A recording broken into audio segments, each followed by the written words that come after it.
Oh, Hi, Sherry. I do hi. see you. Okay. Welcome, everybody. Where is everybody? Oh, we got 1 minute left. Oh, Good morning, Tina. let's see everybody. Tina, I was just having coffee with Kelly and Tom this morning. And Oh, so were I you? was telling her that I was so excited that you're coming with us. I am so excited. I am so excited. And I'm jealous that you had coffee with Tom and Kelly. Yeah, that's exciting. All my friends are coming on. All together, we have about 22 people signed up. That's Yeah. good. That's So great. it's going to be to get all together a robust trip. My friend Bradley Landry, who is the rector of All Saints in Homewood, he's going to be our co-host. Brad can't be with us today. He's literally in Israel where they're doing their vacation Bible school at All Saints today. And they for years have done this like 12 tribes of Israel where they kind of do this week-long adventure and they set up tents throughout the church and stuff. And so Brad is in vacation Bible school pretending to be in Israel. And he's going to be Oh, co-leader on the trip. okay. I hear it dinging at 12. And so if y'all put yourself on mute just for a minute, you can unmute yourself at any time. But I'm going to go ahead and say a little prayer and get started. We have a lot of friends who may join us, but even more friends who may watch this as a recording. So I'm going to record this and post it for our friends to be able to watch what we've talked about. But let's begin with a prayer. So let us pray. Dear Lord, we give you thanks for this community, for these friends, for our pilgrims and our pilgrimage to your holy land, a chance to grow deeper in our knowledge and experience of your Son, Jesus Christ, that we may learn and grow in our faith, and that we may be protected and safe as we travel together. May we bond as friends, may we grow together as Christians, and may your Holy Spirit be with us as we travel. In Jesus' name we pray. Amen. I'm going to share my screen with you, and I'm just going to tell you some things to begin.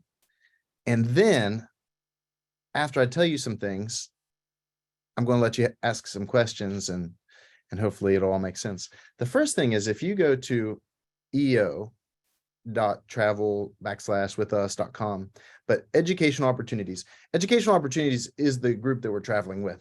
Hopefully you've all gone to this website and that you're all registered. So hopefully this is not new to you. But I wanted to show you a few things about their website. So Educational Opportunities has been working for 50 years. They started in the Holy Land. It was started by a Methodist organization. So it's always been religious to begin with. And they've expanded from trips to the Holy Land. Now they have trips all around the world. They have all kinds of events. And this will be my third trip with them. They specialize kind of in this Holy Land tour. They're great to work with. And I hope what you'll say upon reflection, when you come back, you'll say, wow, they really take care of everything. As far as a trip goes, like they just have figured it out. They've mastered every possible situation and contingency. They make it comfortable and educational and really it provides a space for us to experience holiness rather than worrying about where to go to next, or worrying about how to make our next connection. They take out all the hassles of traveling so we can just experience pilgrimage and grace. So I love working with them. If you go to their website, like I said, hopefully you've registered already on their website, but you have an account. Once you've registered, you have an account with them. If you go and log in, and hopefully it's connected, you'll see something like this.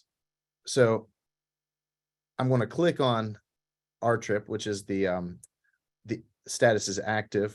We're going on November 16th. Any questions you have for EO is probably going to be found on this site. So once you log in, this is kind of your account. One of the things you'll need to do soon is make a payment and submit your passport information. It is right now, today is the day I want you to look at your passport and make sure it's valid through the trip. Make sure it's valid a month after the trip or 2 months after the trip.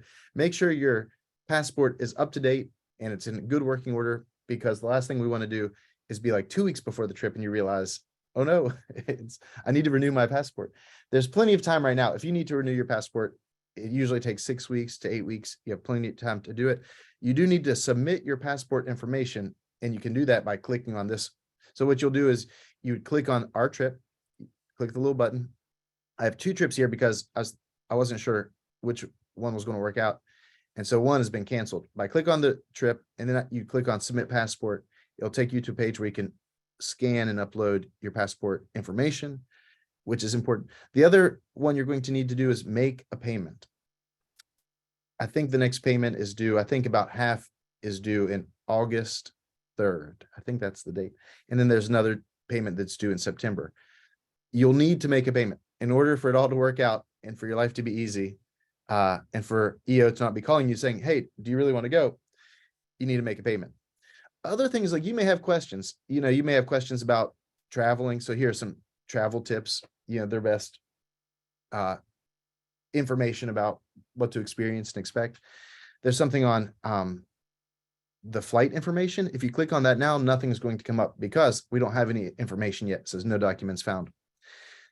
They won't make our flight reservations until about 2 months before the trip, maybe 3 months, but it's closer to the trip, in part because there's a lot of changes that are always happening. So they do this professionally. They do this all the time. They have it worked out to a nice, easy science. When they have the flight information, it will be here. And if you're eagerly awaiting that information, I'd say just have faith, rest and relax in the Lord. It will come. They will notify us. I think we have 3 friends who are going to book their own flight information, their own flights. And it's going to be really important and incumbent upon them to make sure they arrive either before us or with us or find their own way to Bethlehem, which I think is would be really tricky. So if they're making their own flights, good luck and Godspeed. It says display tour host message. If I have a message for you, that would be coming from me. I'm probably just going to email you. I have all of your email information. And so I probably won't display or have any host messages for you through this. If you're curious about how much you still owe, you can click on display your current statement. It'll tell you kind of what you need to pay. And there are some study guides and tour guides as well. So if you have a question, any initial question, this is a great place to start, especially travel tips. Like what do I need to pack? What do I need to have for the flight or for the airports? This is a great resource to start at the Educational Opportunities website, and they can probably answer a lot of questions. I will say they are not, because they do this all the time, because they are professional and they're seeing hundreds of trips every year, they're not going to overwhelm you with information. They'll let you know if you haven't made a payment, but they're not going to just be sending you stuff all the time. They may be sending you promotional emails, which you might not like, but they're not going to be oversharing with you. So if you are feeling nervous, like, oh my gosh, I haven't received anything. Oh my gosh, they're not contacting me or connecting me. Fear not, relax. They will send you everything. If you make those payments, if you're registered and you make those payments online, they will connect you. Absolutely. So don't worry about that.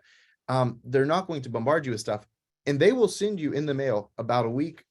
So it's not a huge lead time, but about a week before the trip, they're going to send you physically a package through FedEx that will have like hard paper tickets.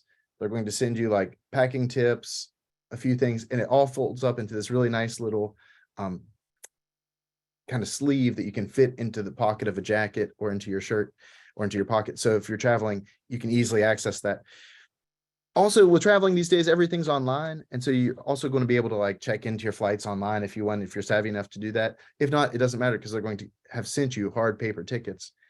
And when we go and check in at the airport, you know how they do when you go to the front desk of an airport, they're probably going to give you new paper tickets or something when you check in, but that's all just part of the airport process. It's exciting for us and thrilling for us, and maybe it's the adventure of a lifetime for most of us, but it's very routine for them. It's very routine for the airport staff. And so if you think, oh my gosh, I need more, don't worry. It's all okay. They're not going to over communicate with you. EO is wonderful though, because when we get off the plane and walk through the security in Tel Aviv, from that point on, there will be somebody with us. Our tour guide will be with us. Our tour guide will either be Palestinian or Jewish, but there'll definitely be somebody from Israel. there'll be somebody who probably has at least a master's degree in archaeology and maybe / tourism. And so they will be with us the whole time. They will be telling us, sharing with us, kind of keeping us. So there will be a tour guide with us the whole time. There will be a bus driver with us the whole time. We'll be on a bus. There'll be like a big sign on the bus that will say like, Birmingham team or whatever. It'll be our bus. Usually they associate it with the color because there's several different tours that are always going on. So maybe our bus will be like the brown bus or the red bus.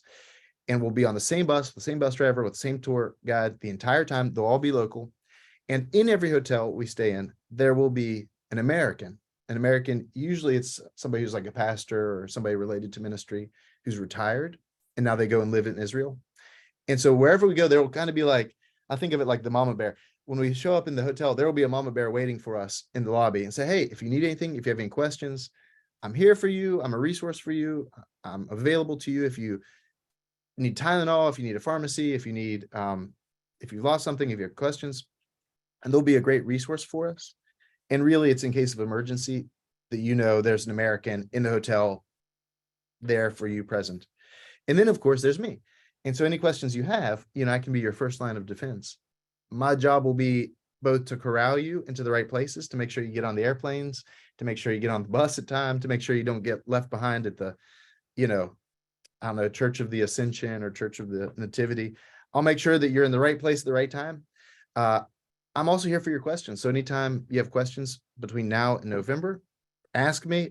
I'm sure if I don't know the answer, I can either find the answer or I'll make up an answer.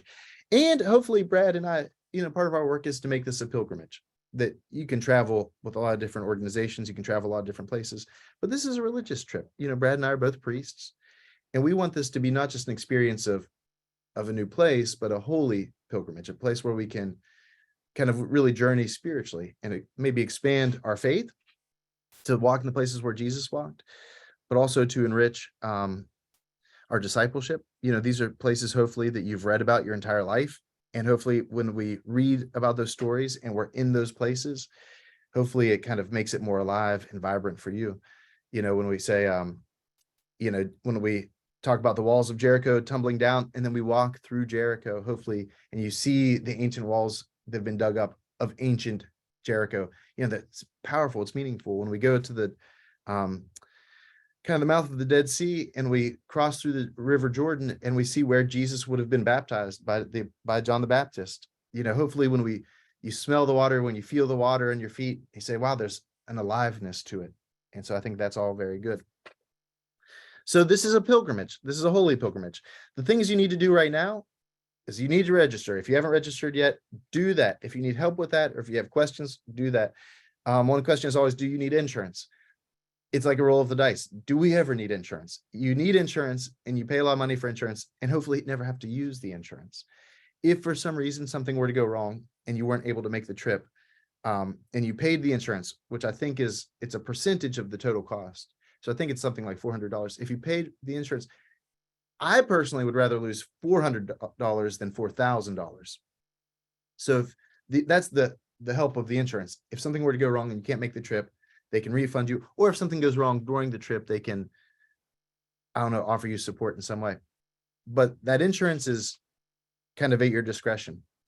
The first large installment is August 3rd, and you do need to submit your passport information. The sooner, the better.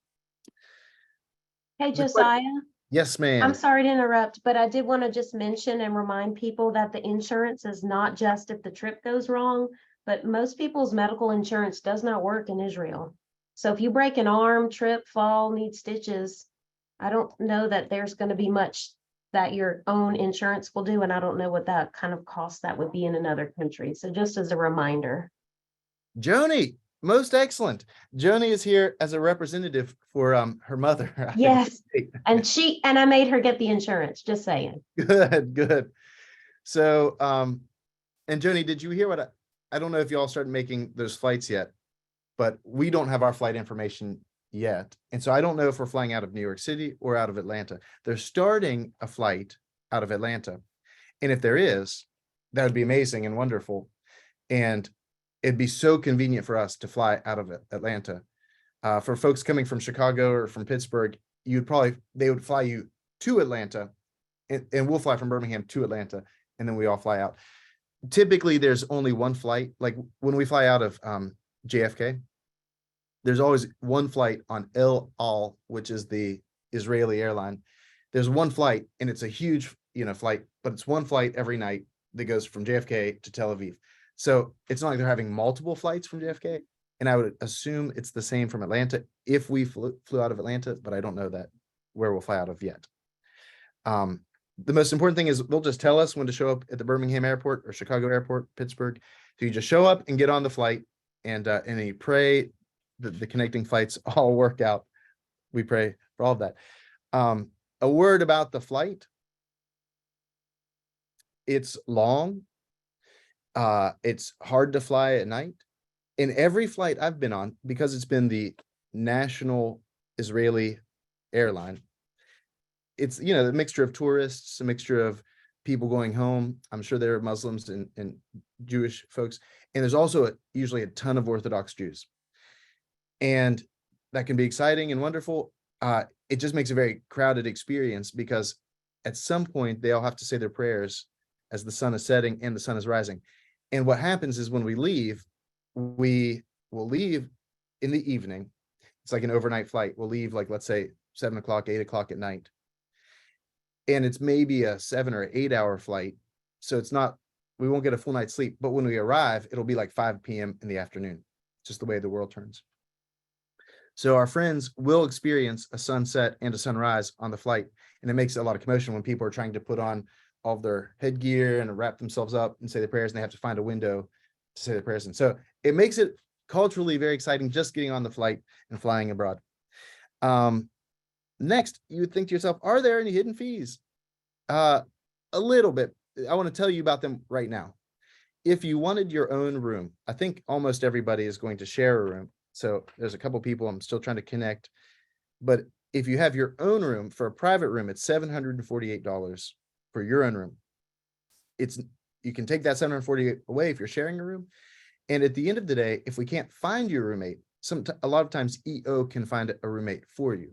So educational opportunities, I think on your registration, you have to mark if you want them to help you find a roommate.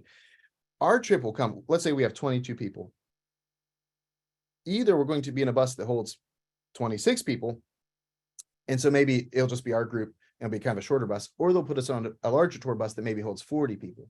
And they're going to try to fill that bus. They're trying to maximize their tour experience. So if they're trying to do that, they may connect us with 1 or 2 other groups coming from America. It'll always be from America because it's an American organization. And these will almost always be religious groups, because like we're going on pilgrimage, they're coming on pilgrimage. And so every time we've gone, we've usually had another group. Maybe there's a group that's 5 people or a group that's 10 people. So everybody with good intentions, everybody coming for a similar experience. And if you need a roommate, sometimes there's a single person from one group, they connect with a single person from another group, and they ask your permission for that to get connected. But that saves you money as well. We do pay for our own lunches. They take care of breakfast and lunch, or breakfast and dinner, because that will be in the hotel where we're staying. So when we, arrive, the first thing we'll do is go to our hotel and eat dinner. The hotels we stay in are all very, very nice. And it's usually a really large buffet. It's more food and nicer food than you would need or expect. There's going to be delicious food. Food's so good, it's worth the whole trip. They will feed you abundantly. And several people I've met and known, they say they eat so much at breakfast, they don't really want lunch. But they don't provide lunch because we get lunch on the road while we're out doing things, we're experiencing places. Now, we're going to places that aren't highly commercialized in the American sense. So we're not going to places where there's a food court for lunch. So we may go to a place where, like in Bethlehem, for instance, we're going to stop at a place where they make olive wood creches and crosses and all these things. I'll talk about that in a minute. But right next to it is a place that serves like a buffet style lunch, and say, hey, if you want to eat lunch, it's like, let's say $10 for like the vegetarian buffet. It's like maybe $12 or $15 if you want the other buffet that includes lamb or something. So maybe like one will include like a cheaper meat like chicken, and they say, but if you want the slightly nicer line that includes lamb chops or whatever, that might be a little bit more. So you have an option always. They'll say you can either not eat lunch, or you can eat on this line that's a little less expensive, or this line that's a little bit more expensive. It's kind of whatever you want. You will eat more food than you need. You don't need to worry about bringing food. You don't need to worry about, will I be hungry? The food will be great. And even if you're the pickiest eater, there will be something for you. They have, at every meal, there'll be tons of fresh food that's safe to eat, safe to eat. They're fresh, their fruit and vegetables, their salads. There'll be always lots of bread and pastries. There will always be lots of cheeses. There are always it's good, fresh Mediterranean food. And then there will be some strange dishes that you might not be used to every day. There will be lots of hummus and baba ganoush and olives and things like this. I have never converted money from American dollars into shekels. I've always just used American dollars. And I always take my credit card, my American credit card, and it's never been an issue. Most places prefer you just use a credit card. And usually there's either no conversion fee or a very small conversion fee, like maybe it's 2% of the purchase or 3% of the purchase. So, for me, it's like a lot of times it's easier just to use my Visa wherever I go. Everybody accepts Visa all over the world, and they also accept American dollars. So bring cash if you want. I wouldn't worry about, I would not personally bring $100 in cash or $200 in cash because I might lose $100 in cash. It's a lot easier for me just to carry a Visa and a credit card and let your credit card company know you're about to travel to Israel, just in case they like to know that kind of thing. So you do have to pay for your own lunch. It's not terribly expensive, and it's kind of based on what you want, but that's something that is on your own. And there've also been times where we've had free time where I've just gone and like I saw somebody making, shawarma in the street, and it just looks so good and smelled so good. I just go and buy a shawarma off the street, and it's delicious. So there might be food that you just see and you want, and that's totally fine. What we ask, and this is optional, so this isn't forced, but this is the only other like quote unquote hidden fee that you might have, is at the end, we like to give a love offering to both the tour guide and to the driver. And typically we give $6 a day to the guide and $3 per day for the driver. So like 6 days of touring with the guide, so that's $36 and another $18 for the driver. So if you anticipate about $50, again, it's a love offering, so you give it a little bit more, give a little bit less. Maybe you just like the tour guide, so you don't give any tip at all. But at the end, we like to just be gracious and grace-filled and say, hey, here's something, every tour guide I've ever met has been amazing, has been incredible. Just that, there's such a resource, and I like to be as close to the tour guide as possible to see through their eyes what they're looking at. They will give us headphones when we go to places, and they'll have a little microphone around his or her, the tour guide's neck. So the tour guide, if you want, we'll like have them on headphones. So when we're in crowded areas, so that people aren't like yelling at religious sites, all the tour companies do this so that he can be telling us telling us the history, telling us kind of the biblical significance of each place, but also not screaming. Like we're not at the church of the, at the tomb where Jesus was buried and the guy's like screaming, the history of it. So we will have access to those headphones, and they'll give us that when we arrive. So the total for that at the end of the trip, if you want to tip the guide and the driver, it'll be a total of $54. And that's the only other hidden fee that's, not upfront or included. All of the other fees are included. So there are fees to enter a lot of the religious sites. There are fees and things to get into the parks, but all that's been included in the tour cost. All the breakfast and lunches, all the tipping for all the waiters, that's already been taken care of. It's just that $54 at the very end of the trip. What'll happen is at the end, I'll collect that money, so you can just pass it to me, and then I'll give him on behalf of our group. Say, hey, thank you so much. We appreciate you. Here's like a love offering from Birmingham, Alabama. How and when do we get information? They will send you some information at very close to the trip. So if you've made all your payments, just wait. If you've paid off the whole trip, they will send you something between 2 and 3 weeks before the trip. If that makes you nervous, you let me know. But they haven't forgot about you. They're not sleeping on the job. And you can always go to the EO website and see your status if you have questions. And they're lovely. If you need to call them, you can call them. They will answer your questions all day long because they're great. Just don't be worried if you're not getting a ton of information in real time. Also, just a note about the flights, and I'll tell you this again before we go, but flying is really hard. So do whatever you have to do to be comfortable. It's about an 8-hour flight overnight, but we arrive in the evening, like in the later afternoon in Israel. It will be uncomfortable. Flying that long is uncomfortable. And so you'll see me like I'll arrive and I'll be looking great and ready for the adventure. But about 2 minutes before we get on the plane, you're going to see me put on like my pajamas and my neck pillow and like my sleep mask. I'll probably take like a little melatonin. I'll be like, guys, I will see you in Israel. Like, I'm not here to hang out on the flight. You know, I want to sleep as much as I can because it's just going to be hard. It's hard physically getting there. The first thing we do though, once we arrive, is we're going to wait for all of our bags, and that can take a while. You know, you're waiting the baggage claim, and then we get on our bus, and then we're going to drive to Bethlehem. So we'll go from Tel Aviv to Bethlehem, which is maybe 45 minutes or an hour. And from there, probably the first thing we'll do in Israel is eat dinner. So we'll get to the hotel, find our rooms, and then go downstairs and eat a really nice supper. I'm going to say this probably every time we talk.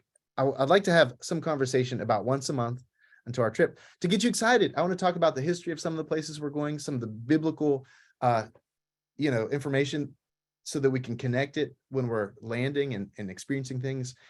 Of course, afterwards, it'll be great to reflect on this too, because after you've gone to Bethlehem and you have those places stored in your mind, it will become more alive. But I want to reiterate this again and again, that we are pilgrims.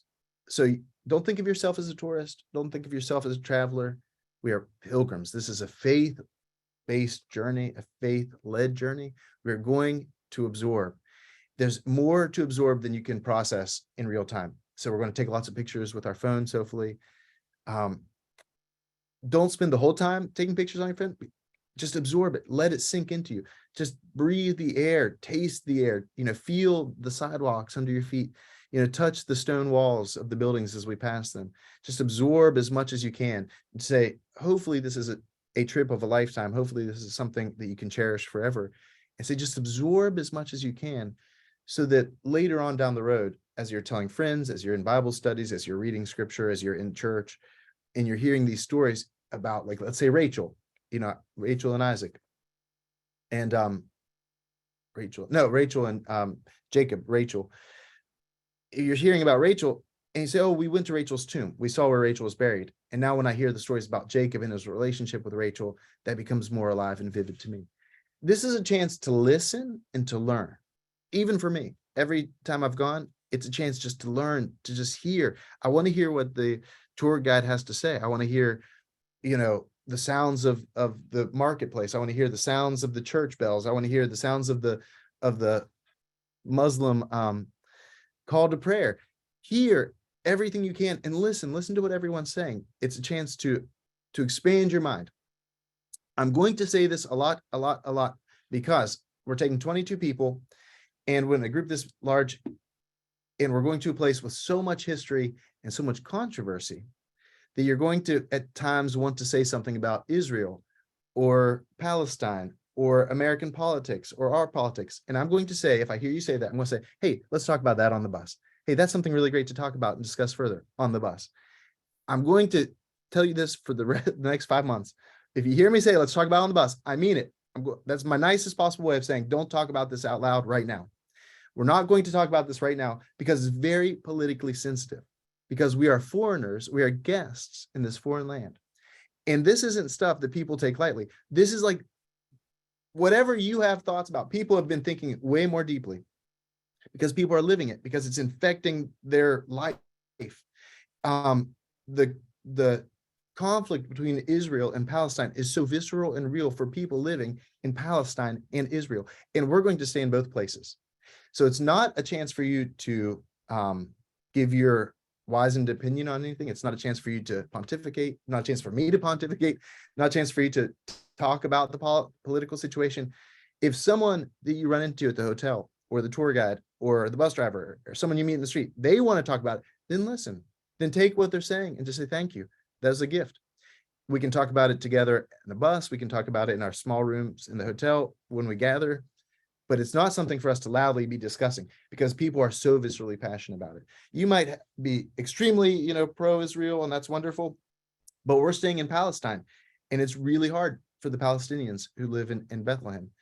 And we're not going to loudly talk about our religious convictions because we're going to be in a space where most Christians are just going to be the tourists. Almost everyone we meet is either going to be Jewish, practicing Jewish in some capacity, or Muslim.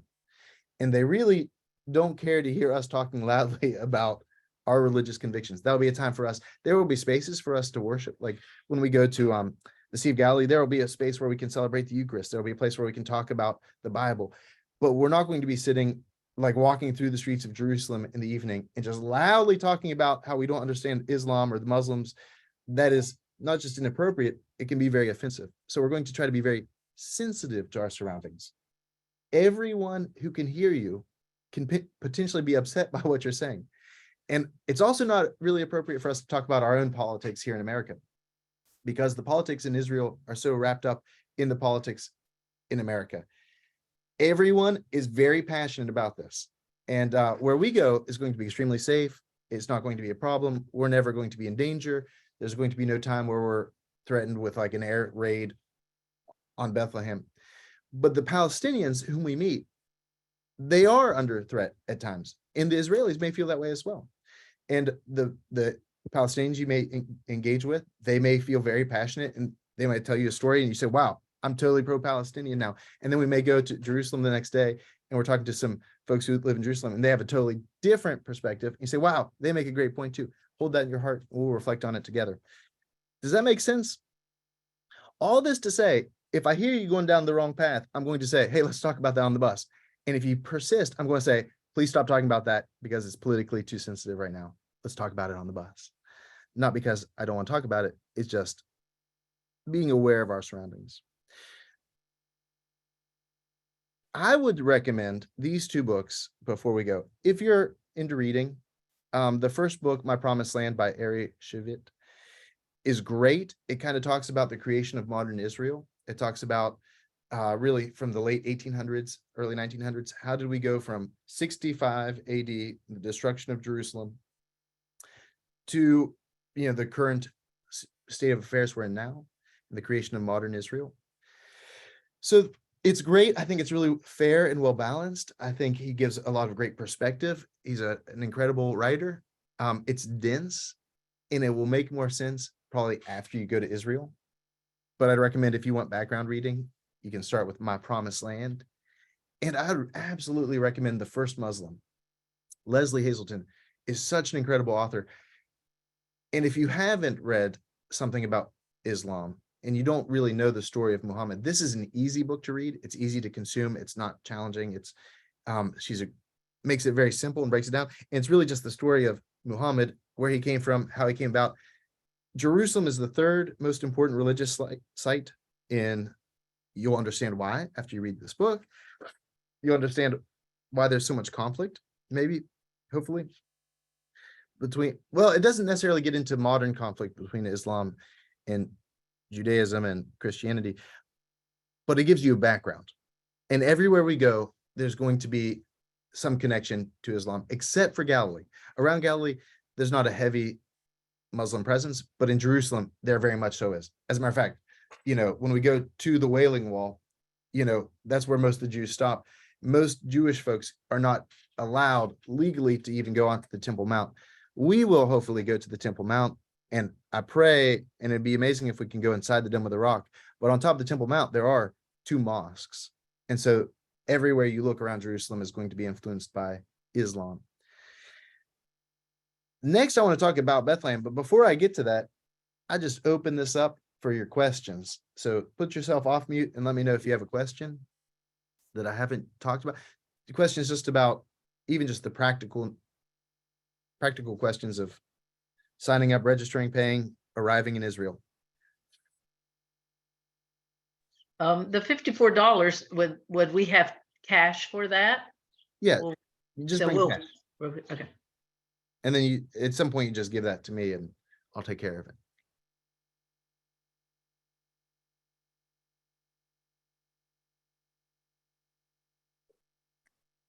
Israel is also like a modern country.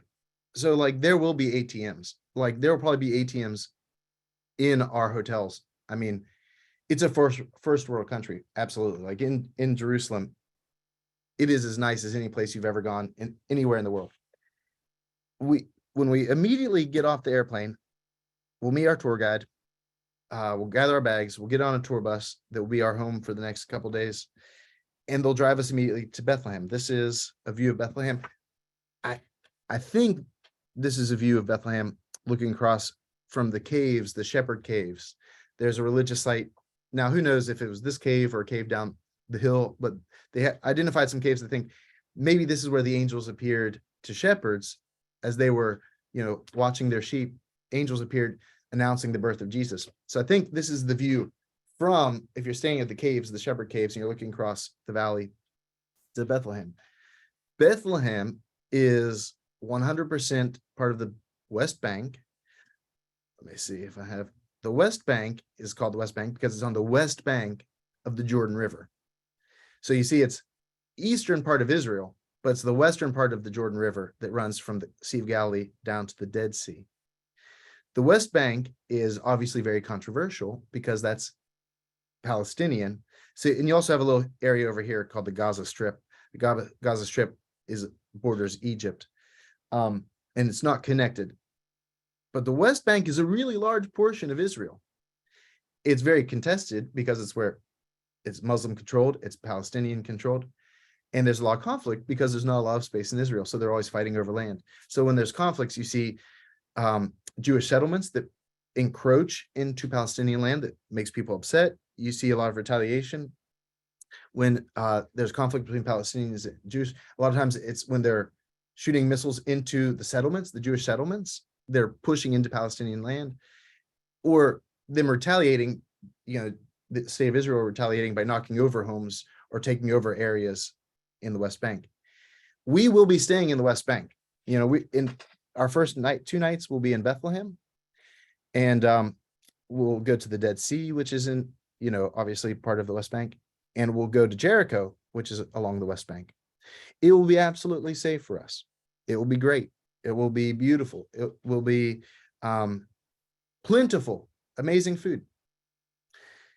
When we go to Bethlehem, we will cross through these massive walls. In the walls, and it will make you feel like you're living in a police state. In a way, it feels like prison. Bethlehem is only 6 miles from Jerusalem. So you can see, Jerusalem to Bethlehem, it's only 6 miles apart. They're very, very close, but they're separated by this huge chasm. And for people who are born in Bethlehem, they're not legally allowed initially or they're not easily allowed to travel into Jerusalem. You're born behind these walls, and there are some people who live their entire life in this small, cramped little area. They can move, of course, throughout the whole West Bank.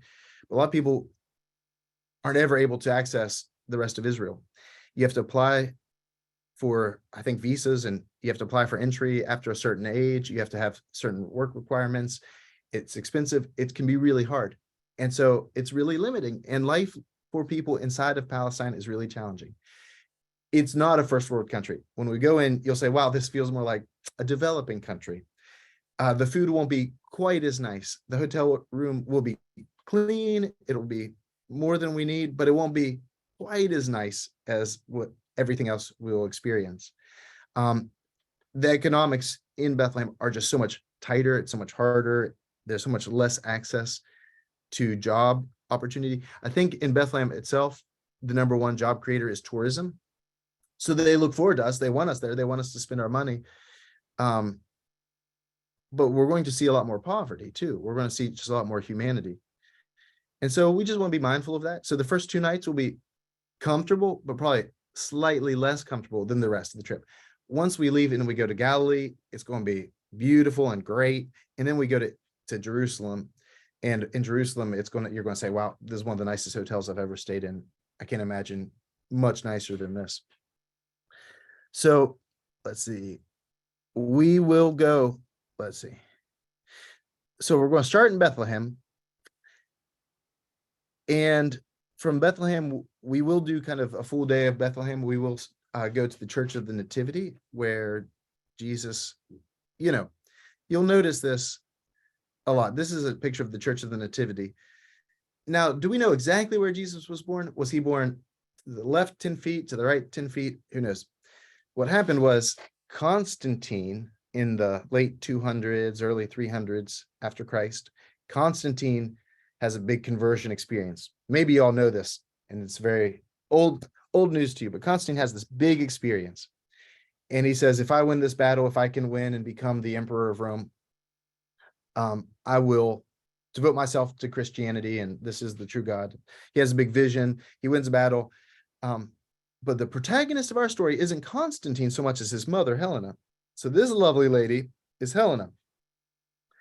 Helena has this huge, profound experience of Christianity, and she goes back to Jerusalem, and she's going to be the first pilgrim. She's going to start this idea of pilgrimage back to Jerusalem.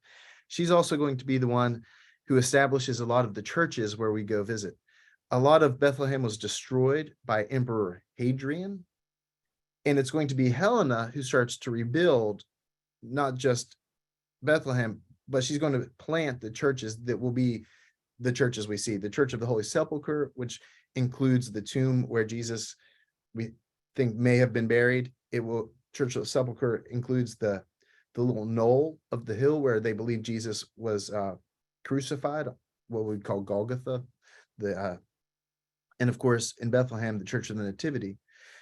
Helena also reportedly found pieces of the true cross. I mean, this would have been like 300 years after Jesus died, but apparently she was going around asking questions, and people were saying, oh yes, we know where Jesus was born. Oh yes, we know where Jesus was buried. And we may in fact meet Christians in Bethlehem who say, oh, we are Christians since the time of Jesus. You know, people stretch back, people look back that far. As a matter of fact, I went to seminary with a guy named Hossam. Hossam came, and he was already a priest, but he was getting more education. Hossam was from Bethlehem, born and raised in Bethlehem, to a family of Christians. As far as you ask Hossam, they're Christians all the way back. Hossam then became bishop, and now he's the Archbishop of the Near East. So he's now actually Archbishop of Syria, Lebanon, Israel, Palestine, this huge area. And at the latest coronation of King Charles, it was Hossam who was there with the holy oil. He brought holy oil from Israel to pour on King Charles's head. So if we can run into Hossam, we'll do that. But he is from Bethlehem, and we will meet Christians from Bethlehem who say, I go all the way back to the time of Jesus himself. So we will have a full day visiting the Church of the Nativity. Near the Church of the Nativity, we will go to a place called the Nissan Brothers. The Nissan Brothers, we always stop for about 45 minutes or an hour. We stop at this place.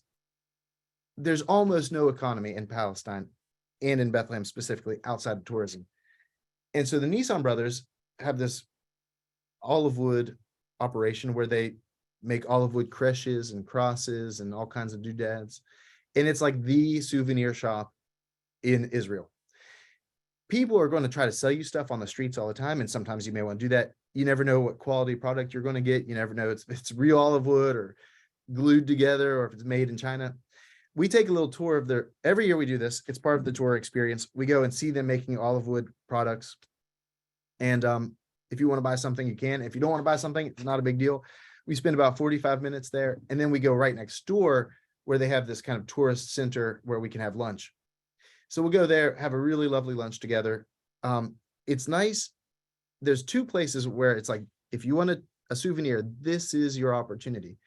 It's nice that we do this so that we don't have to waste a lot of time other places looking at gift shops or saying, should we get souvenirs or not? Or, oh, I wanted to get something. We just say, like, look, this is an opportunity. There are two places. There are good opportunities to buy souvenirs from Israel, and this will be one. And I will tell you, this is one. If you want to buy something, I probably won't, because I've been there twice and I've already bought a bunch of stuff, and I just don't need endless souvenirs. We'll go there. If you want something, you can get it. They take Visa. If you don't, that's fine too. Next door, we'll go have lunch.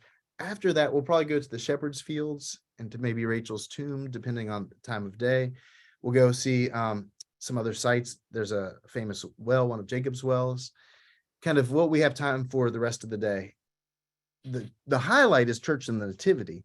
This church is massive, and it's ancient, and it was started by Helena and then really developed through the Crusades.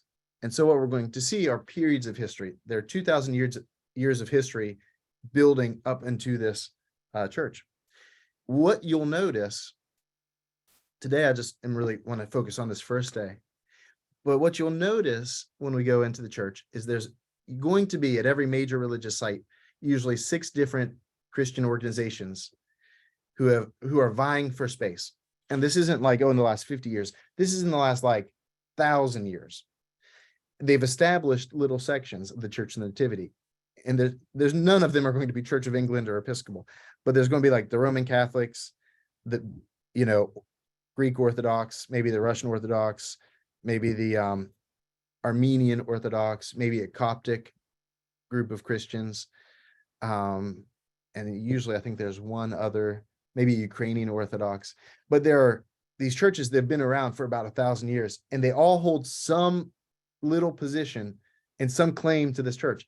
And because it's really tense, often those Christians are fighting with each other and get really angry at each other. So it's been known for fights to break out among seminarians from the different religious organizations, because they're all vying for the space. We say, hey, this is the Church of the Nativity. It belongs to kind of all of us.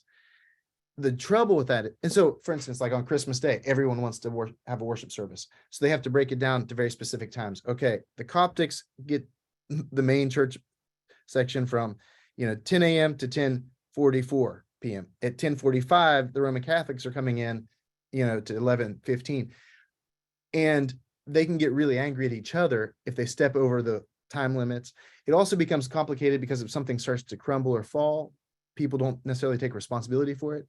So when they're trying to do refurbishments, when they're trying to, these are ancient buildings and they're trying to fix them up, sometimes no one takes responsibility because they all have responsibility. And so no one has responsibility. So when we go and we say, man, they should really clean up the space. It's like, yeah, well, no one's going to do it for this reason. For instance, when we go to Church of the Holy Sepulchre, there is a family, a Muslim family, that's been opening the door, unlocking the door for the last 500 years. For 500 years, it's the same family. There's one guy whose job it is to unlock the door, and in the evening then to close the door and lock it, because no Christian group could decide who has the keys to the church. So they finally agreed to let a Muslim family be in charge. You also see something silly like there's this old wooden cross that when you're walking into the main entrance of the Church of the Holy Sepulchre, there's an old wooden cross up above the door because somebody put that ladder. A ladder. There's an old ladder leaning against like the second story window, but no one can remember who put the ladder there. And it's been there for over 200 years. So because no one can tell who put the ladder there, no one's allowed to touch the ladder. And so it's just going to sit there until it decays and falls apart. We're walking into a space where these traditions, what is traditional to us, is very much living to these people. Like the same family that has the key has been passing it through the generations. And so that's in part also why we want to be sensitive about our religious conviction, that we're walking into the space that's so dear to the Coptics and the Armenians and the Orthodox. And none of them care about us and our opinions, right? That this is the most important religious site for them and for their ministry and for their life. And so whatever we're thinking and feeling, it's good for us to discuss together as a group and not loudly in general public. So we will go and have one full day in Bethlehem. This will be safe. It will be great. It will be amazing. We're in a big tour group and people want our tour dollars. And there will be some corralling. There will be some times where I'm going to say, hey, you're just going to have to trust me. Like, we need to stay in this line right now. You're going to say, well, I want to walk over here. And if I say, no, we need to stay in this line right now, because there are certain ebbs and flows of the day. You can stand in line. There's a little star on the floor in the Church of the Nativity. There's a star on the floor where they say, this is where the creche would have been, where the manger would have been that Jesus was laid in. And every single person who comes wants to put their hand on that star, which is fine. That can take 15 minutes. That can take 2 hours waiting in line. And if we're doing something and all of a sudden the tour guide says, Josiah, we need to get in line right now, I'm going to say, guys, we need to get in line right this second. And I'm saying it not because I want to be a jerk and say, I want to cancel your time over here. It's like, if we don't wait right now, it could take us 2 hours to get to this space. And that's just how it is. It may take us 2 hours no matter what. It may take us a long time to wait through lines just because that's the nature of it. We go over Thanksgiving weekend because it's a lot less tourism.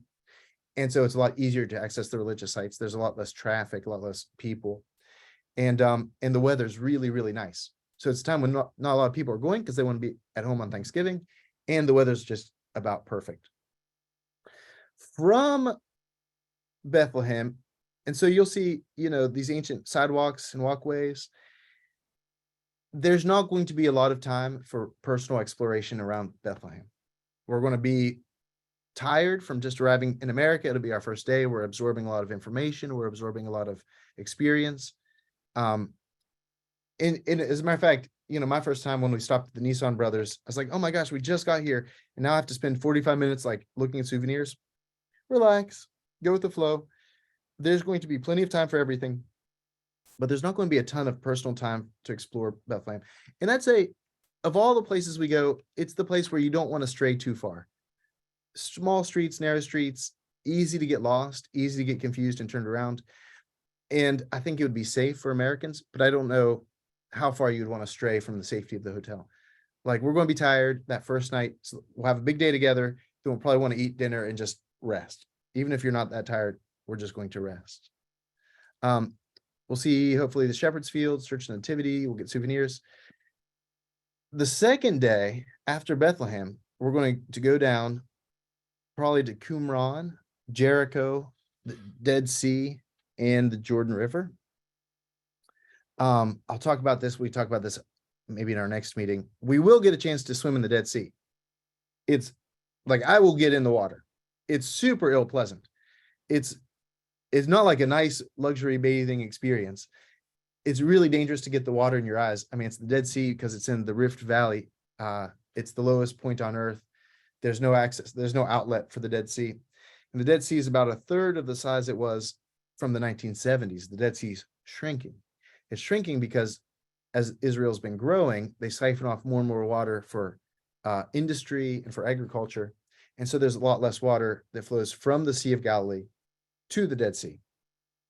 Since there's less water, the mineral concentration is higher, because there's so many chemicals and salts and just, I don't know, runoff from agriculture. It's like really unsafe to get the water in your eyes. You can float in the Dead Sea, which is a really fun experience, and it's really strange just to like float in the water. People rub mud all over their bodies because they say the mud is really mineral rich, and that's like a thing people do. I don't like covering myself in mud, but there will be showers and stuff to wash ourselves off. So bring a bathing suit if you would like to get in the water of the Dead Sea. We will go to Qumran, hopefully in the morning. It's in the middle of the desert. Qumran is a place where somebody like John the Baptist may have been. It was the sect of the Essenes. The Essenes were religious folks like John the Baptist who dedicated themselves to mostly writing and prayer. They're the people who produced the Dead Sea Scrolls. So if you've seen the Dead Sea Scrolls or heard the Dead Sea Scrolls, we will learn more about them. We will see exactly where they came from, how they were produced. There's a really big compound in Qumran where we'll walk through and understand kind of their way of life more. And then we'll go to Jericho and the Jordan River. In the Jordan River, we will have a chance to say our prayers. We will have a chance to, if anybody wants to be baptized or renew your baptismal vows, we'll say all that together. Every place we go, we'll have some moment for religious observation. Every place we go, either Bradley or I will pause. We'll have some readings. We'll have some prayers together. Some places we'll have Eucharist when that's appropriate. Some places like the Jordan River, we'll have an opportunity to get in the water. If you'd like to be baptized, if you're not baptized, we'll do that. If you'd like just to renew your baptismal vows, we'll all say those prayers together. And hopefully that's meaningful. There are two major sites on the Jordan River that both claim to be the place where John the Baptist was. One is near the Sea of Galilee, kind of further north, and that's like really nice and clean, and the water's really cold and fresh, coming straight out of the Sea of Galilee. Or near Jericho, just across from Jericho, which is right beside Jordan. So like when you go into the river, you're about halfway between Israel and Jordan, just standing in the river. And that's like also really profound and exciting. It's really close to the mouth of the Dead Sea. And so the water there is like way more minerally and smelly, and it's muddy and gross. Either way, I'll get in the water. So you might want to bring a bathing suit for that as well. Like I said, next time I'll talk about Jordan or Jericho. and we can talk a little bit more about what happens in Jericho and after Jericho. But hopefully this just gives you an idea today. Our very first day, our very first experience will be in Bethlehem. Hopefully, one time I went, and look, it's the situations are always changing. Things are safer, things are less safe, things are looser, things are better. It kind of depends on what's happening, but hopefully there will be an opportunity where the person who meet us at our hotel will tell us. But we did have an opportunity once where they said, hey, if you'd like to go and have dinner tonight with a Christian family in Bethlehem, let me know and we can set that up. This was like an additional thing. Like there will be supper at the hotel. I say, if you're tired, if you're worn out, just eat supper at the hotel and relax. If you have the energy, if you'd like to meet a family who lives here, there's an opportunity where they will feed you, take you into their house. And that can be a roll of the dice because you're eating in someone's house. Maybe the food's not quite as good or as plentiful, or maybe they want to talk about politics the whole time. If they offer that, which is possible, there will be an additional fee. They'll say, hey, there's a family that's willing to host people, or maybe we have several families willing to host people for dinner. If you'd like to eat with them, there will be an additional fee. It will be something like $20, $25, $30. I don't know. And they may not be available. They can't tell us that because it's maybe too far out and the political situation is, ebbing and flowing, and it may be stable or not stable. And so there may be an opportunity to eat locally with a family, which I find incredible and amazing and rich, and one of those opportunities to listen and to learn and to hear rather than to speak. But it's a good experience. So if there is that experience, an opportunity, that may be another opportunity where you need cash. Because if a family's welcoming you, we give them money to pay for food and stuff, and maybe also to kind of help give them some economic stimulus. That's not something you'd be required to do.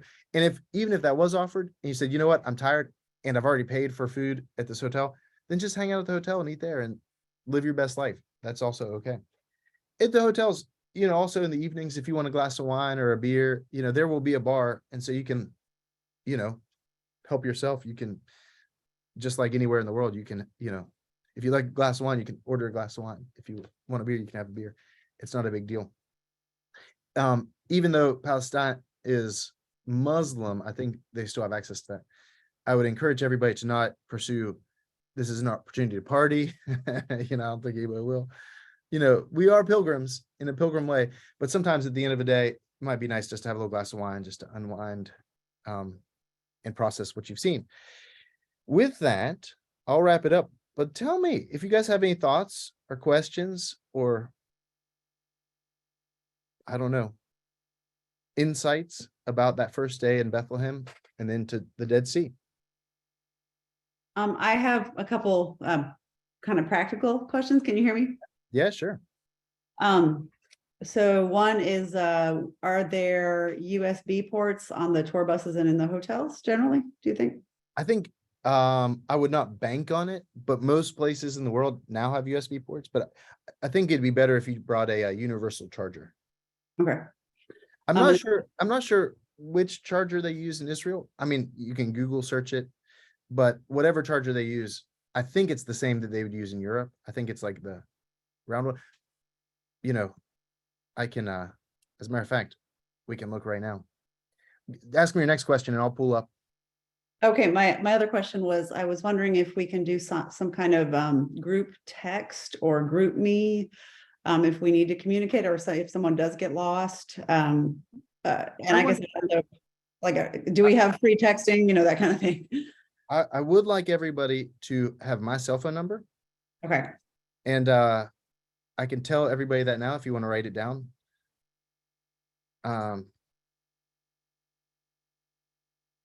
My phone number, everybody needs my cell phone number. My phone number is 205-496-1661.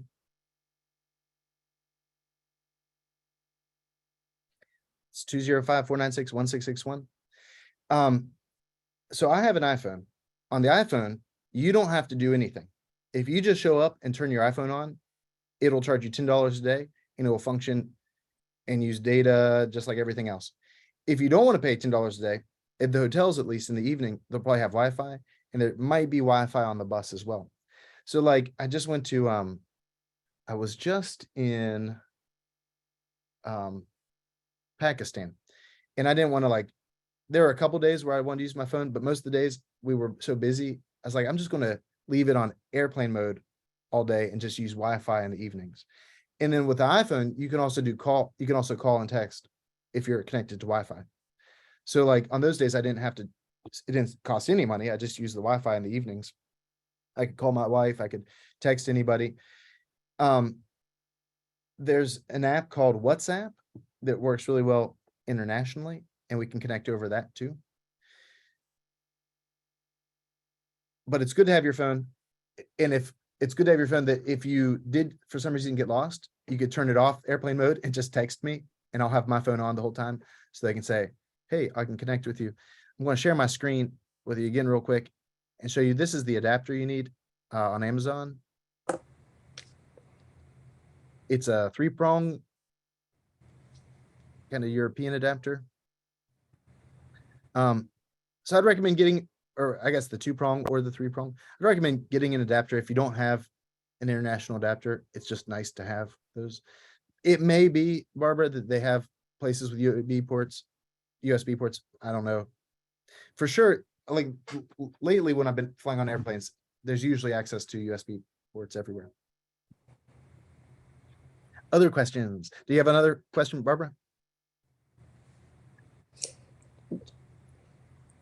Would you give your phone number again? 205. Please.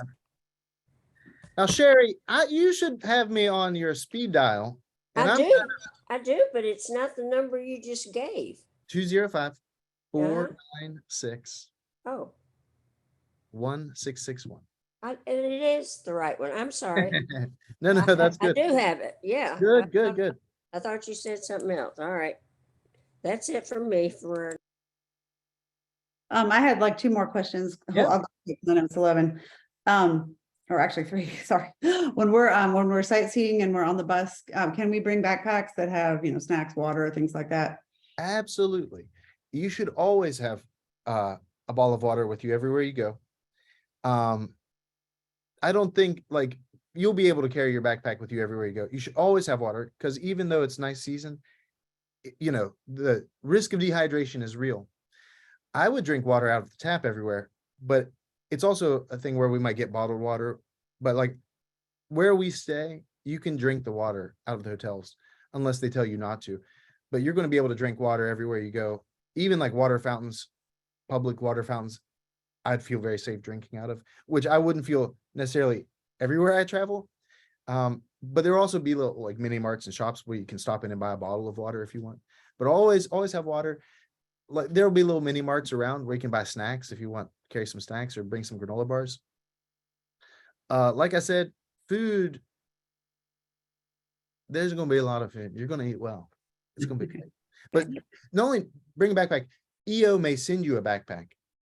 They always send us some things. They'll send us like our little information packets right before the trip, but they may send you, or when we arrive, they may give us backpacks. They may say, hey, you need a backpack every day. Here's like something to travel with. So either they'll send it to us or they'll give us something. Our tour guide might give us a backpack to remind us. And they'll give us like those hearing things, like they'll give us a little system so that we can communicate. Okay. Generally, when we go to a place to eat, whether it's a mini mart or a restaurant or a stand, is what's the level of comfort of people speaking English? Is it pretty high or? Yeah, everybody will speak English. Yeah. Everybody's going to speak English, and it should be and everybody will take dollars. And so like as we're walking through the streets of Jerusalem, there'll be vendors everywhere. And so like you may be walking by and you just see something like, oh my gosh, I want that bag of candy or that bag of pistachios. And you just pull out some American dollars, they'll haggle with you. Like it's a haggling culture. So they may say, oh, it's like $5. You say, well, I'll give you $3, like $4, They may haggle with you over the price. And they may expect you to haggle over a price, especially in the streets. When we're buying souvenirs in like the souvenir shop, they're not expecting you to haggle because like we're inside of a store. But on the street, that's like part of it. And my God, like we will pass mountains of spices and fruits and dried fruits and nuts and berries, and there will be times where I'll stop and just buy something because like these figs look so good. I can't imagine my life without these figs. And so I'll just stop and buy something on the street and just be snacking as we go.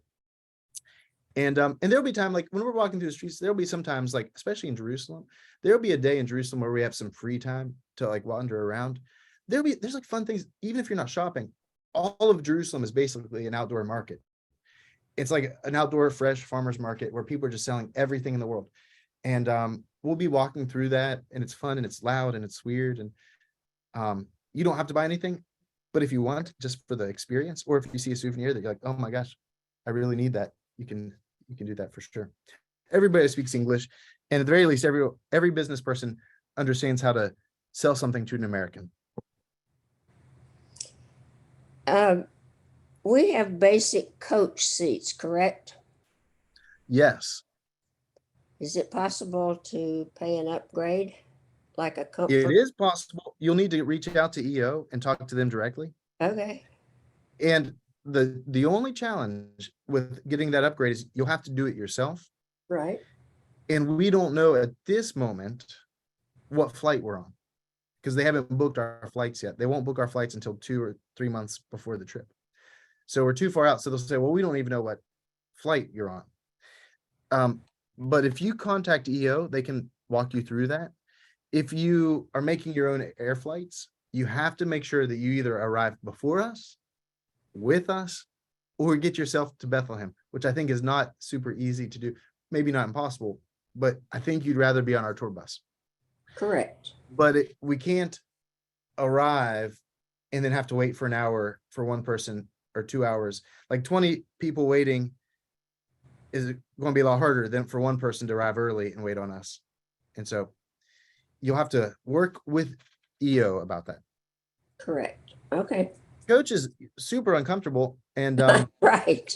flying is terrible, but it was You harder for can- Jesus. So EO told us that we could upgrade now, but there's no guarantee that would be with the same group. Like you said, they just sort of book a flight. The other thing they told us though is that they can wait until we do the group tour, and if there's an available seat on that flight, then they can price it for us on that flight. But of course, if there's no available seat, then there's no option. So we opted to wait and see as opposed to not be on the same flight. So if there's something available, they might be able to quote you the difference.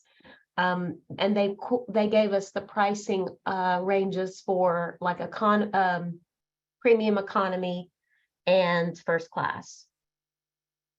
So the information is out there. You just have to fill out a form and just let them know that you're interested in an upgrade.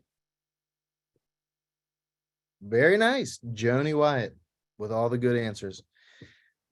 What other questions do you have?